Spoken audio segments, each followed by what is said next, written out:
Oy, nabay IMCOR sa inyong lugar? Kinsay nagtukod aning IMCOR ug unsay meaning aning IMCOR? Og nganong daghan na kayo siya karon sa tibuok Pilipinas? Kanang sulod sa atong video karong adlaw. Ang IMCOR dugay na ni siya mga ka-Oy Nation. Natukod ni siya katong 1958. Ang founder niini mao si Jesus V. Del Rosario. Og ang meaning sa IMCOR is Engineering and Machinery Corporation. Sa una, ang IMCOR dili pa mga motor, dili pa mga appliances, dili pa mga computer ang baligya sa ilang tindahan. Tungod ang IMCOR sa una sa ka-franchise dealer sa kanang gitawag na IH or International Harvester. So kining IH or International Harvester but pasabot ani kumpanya ni siya nga nagaserve sa kanang gitawag na logging industry. Diri sa Mindanao particularly naka-base ni siya dito sa Davao City. So ang IMCOR sa una nag-focus sa kanang gitawag na logging kay sila franchise dealer sa usa ka International Harvester. Katong 1976 kaning IMCOR no under sa International Harvester is nalugi no, nigamay ilang sales. Mao nang ni-transfer sila, nibalhin sila og nangita sila mga pamaagi ug ilang gibayloan ang kanang gitawag na product na ilang ibaligya. Kung sa una nag-focus sila sa logging, karon nag-focus sila sa motorcycle.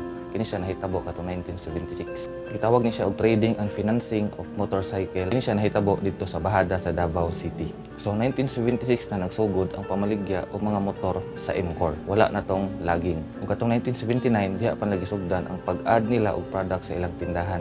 Diba, motor pa to. So karon 1979 is nagdugang sila og mga appliances. Nakadumdum mo ang founder sa IMCOR mao si Jesus B. Del Rosario is nagbuhat og kanang gitawag na joint venture sa duha kang kumpanya. So naay duha ka kumpanya nga ilang gisagol. Kana ang Delsa Industrial Corporation nga nag-assemble og mga motor, mga Kawasaki na mga motor. Ug ikaduhang kumpanya nga iyang gisagol is ang Precision Electronic Corporation. Kini siya naga-manufacture og mga home appliances. So kini nga panahon bisan pag ang baligya sa IMCOR is mga motor na og mga appliances, wala gyapon nila gikuha tong brand nila nga IMCOR. Diba originally ang IMCOR is logging jud na siya, no, na maligyag mga kahoy. Pero sa una tong panahon, pero karon nga motor nag-appliances ilang ginabaligya is ilang gyapon gibilin, no, gi-retain nila ang brand nga IMCOR. Kay kini siya sikat man sa unang panahon. Paglabay sa mga panahon, sa mga katuigan is nagsugod na expand ang kanang gitawag na IMCOR. Nagpatukod ni sila og lain-lain na mga tindahan o mga branch outside sa Davao City. So katong 1990 no, daghan sila mga store no, nga nagitawag nga 11 sa Mindanao ug 5 sa Visayas. Kini siya katong daghan na ilang mga tindahan, nagdugang na po sila og mga furniture. Karon na sila mga motor, na sila mga appliances, then nanapoy kanang gitawag na nga furniture no, gidugang ni siya ito sila mga tindahan ng mga dagko, sila mga branch ng mga dagko. So kanang IMCOR na gitawag na specialty shop concept bot pasabot ilang itinda diri is motor lang untana ug kanang gitawag na home appliances. Pero ilan na kining giabandon na konsepto. Tungod kinam sila uban ng mga product nga gidugang. Kana lagi ang gitawag na mga furniture. Ug sa paglabay sa panahon nagdugang na pud sila og kanang gitawag na mga computers. Nag-add na pud sila og kanang mga motor gihapon pero lahi-lahi na ng mga brand, no, na mga Yamaha, na gitawag na Honda ug Suzuki.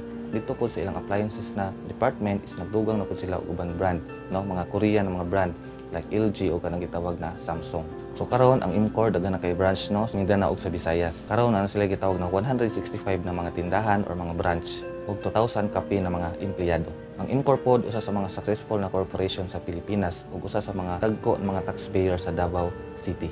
So ang lesson nato na makita sa IMCOR is kung kita ma-fail sa atong life no bisag unsa man gay natong gina-venture sa atong journey, kung ma-fail ta ana is dili ta mo undang.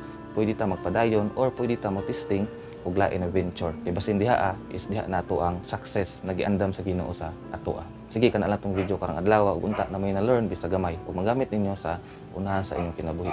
Daghan kay salamat sa pagtan-aw ug hangtod na pud sa sunod. Bye. Follow for more.